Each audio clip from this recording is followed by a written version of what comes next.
हर हर महादेव सभी को। दशा माता व्रत की प्रमाणिक कथा के अनुसार प्राचीन समय में राजा नल और दमयंती रानी सुखपूर्वक राज्य करते थे। उनके दो पुत्र थे। उनके राज्य में प्रजा सुखी और संपन्न थी। एक दिन की बात है, उस दिन होली दशा थी। एक ब्राह्मणी राजमहल में आई और रानी से कहा, दशा का डोरा ले लो। बीच में दासी बोली, हाँ रानी साहिबा, आज के दिन सभी सुहागिन महिलाएं दशा माता की पूजन और व्रत करती हैं तथा इस डोरे की पूजा करके गले में बांधती हैं, जिस पर अपने घर में सुख समृद्धि आती है। अतः रानी ने ब्राह्मणी से डोरा ले लिया और विधि अनुसार पूजन करके उसे अपने गले में बांध दिया। कुछ दिनों के बाद राजा नल ने दमयंती के गले में डोरा बंधा हुआ देखा तो राजा ने पूछा, इतने सोने के गहने पहनने के बाद भी आपने यह डोरा क्यों पहना है? रानी कुछ कहती, इसके पहले ही राजा ने डोरे को तोड़कर जमीन पर फेंक दिया। रानी ने उस डोरे को जमीन से उठा लिया और कहा, राजा, यह तो दशा माता का डोरा था, आपने इसका अपमान किया और यह अच्छी बात नहीं है। जब रात्रि में राजा सो रहे थे तब दशा माता स्वप्न में एक बूढ़ी का रूप धारण कर राजा से कहने लगी, हे राजा, तेरी अच्छी दशा जा रही है और बुरी दशा आने वाली है। तूने मेरा अपमान करने अच्छा नहीं किया। ऐसा कहकर बुढ़िया अंतर्ध्यान हो गई। अब जैसे तैसे दिन बीतते गए, वैसे वैसे कुछ ही दिनों में राजा के ठाट बाट, हाथी घोड़े, लाव लश्कर, धन धान्य, सुख शांति सब कुछ नष्ट होने लगे। तब तो भूखे मरने का समय तक आ गया। एक दिन राजा ने दमयंती से कहा, तुम दोनों बच्चों को लेकर अपने मायके चली जाओ। रानी ने कहा, मैं आपको छोड़कर कहीं नहीं जाऊंगी।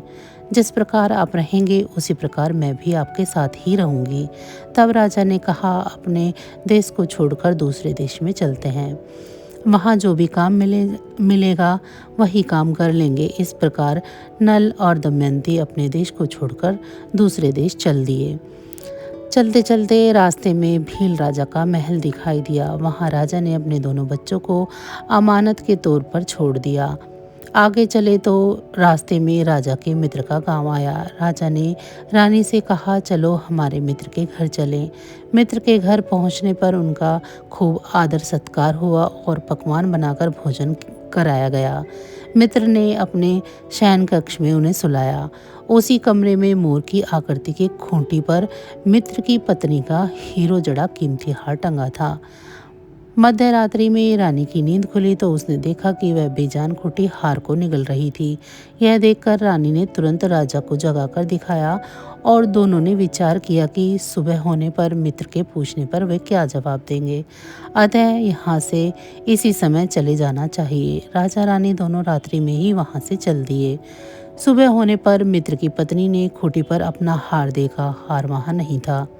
तब उसने अपने पति से कहा, तुम्हारे कैसे मित्र हैं जो मेरा हार चुरा कर रात्रि में ही भाग गए? मित्र ने अपनी पत्नी को समझाया कि मेरा मित्र कदापि ऐसा नहीं कर सकता। धीरज रखो, कृपया उसे चोर मत कहो। आगे चलने पर राजा नल की बहन का गांव आया। राजा ने बहन के घर खबर पहुंचाई कि तुम्हारे भाई भौजाई आए हुए हैं। खबर देने वाले से बहन ने पूछा, उनके कैसे हालचाल हैं? वह बोला, दोनों अकेले हैं, पैदल ही आए हैं तथा वे दुखी हाल में हैं। इतनी बात सुनकर बहन थाली में कांदा रोटी रखकर भैया भाभी से मिलने आई। राजा ने तो अपने हिस्से का खाना खा लिया, परंतु रानी ने जमीन में उसे गाड़ दिया। चलते चलते एक नदी मिली। राजा ने नदी में से मछलियां निकालकर रानी से कहा, तुम इन मछलियों को भूजो, मैं गांव में परोसा लेकर आता हूँ। गांव का नगर सेठ सभी लोगों को भोजन करा रहा था।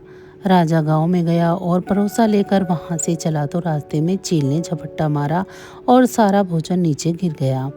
राजा ने सोचा कि रानी विचार करेगी कि राजा तो भोजन करके आ गया और मेरे लिए कुछ भी नहीं लाया। उधर रानी मछलियां भूनने लगी तो दुर्भाग्य से सभी मछलियां जीवित होकर नदी में चली गई। रानी उदास होकर सोचने लगी कि राजा पूछेंगे और सोचेंगे कि सारी मछलियां खुद ही खा गई।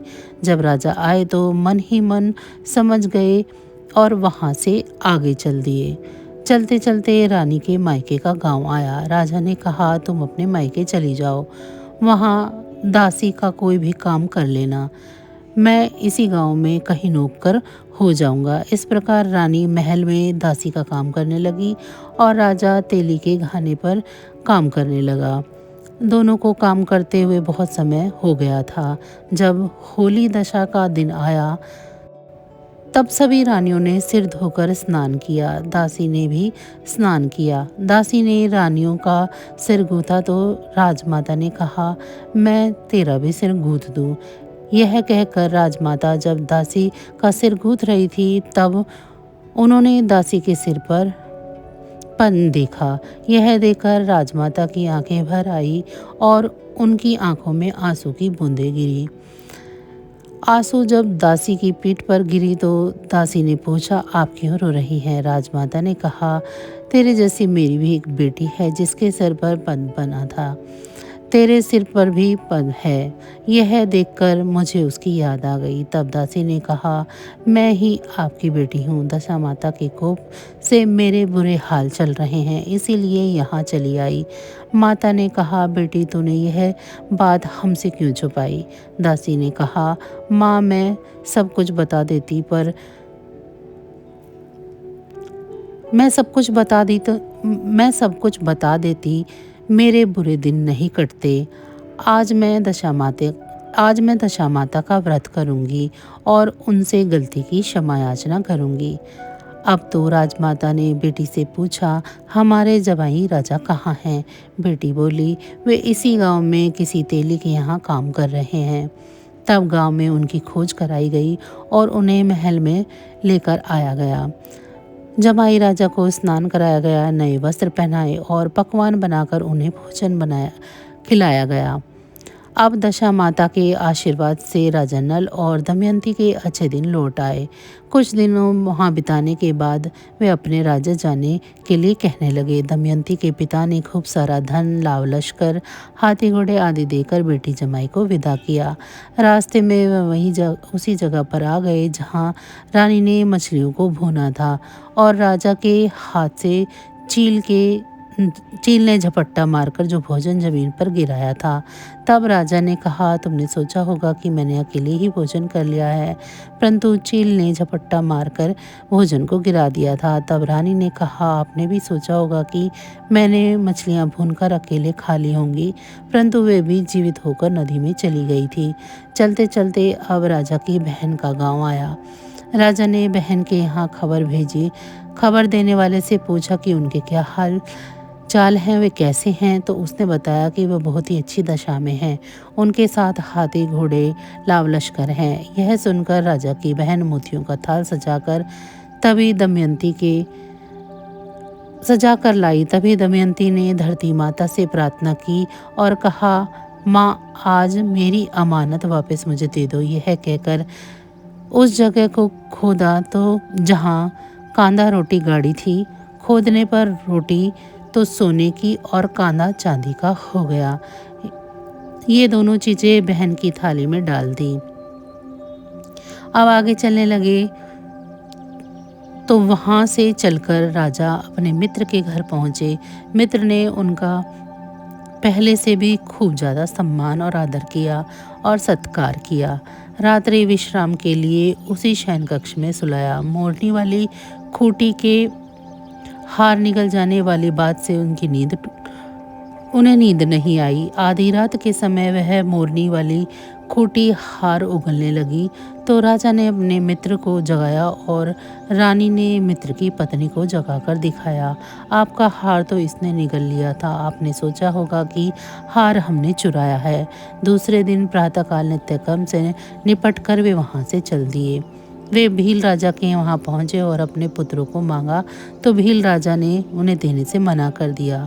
गांव के लोगों ने जब उन बच्चों को वापस दिलाया, नल दमयंती अपने बच्चों को लेकर अपनी राजधानी के निकट पहुँचे तो नगर वासियों ने लाव लश्कर के साथ उन्हें आते हुए देखा।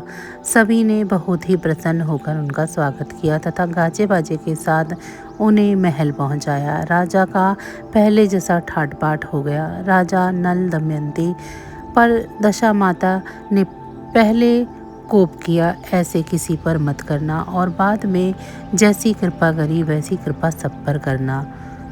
तो बस आज की कहानी इतनी ही थी। फिर मिलेंगे हम आपको ऐसी ही किसी अन्य कहानी के साथ। तब तक अगर आपको मेरी ये कहानी अच्छी लगी है तो वीडियो को लाइक करें।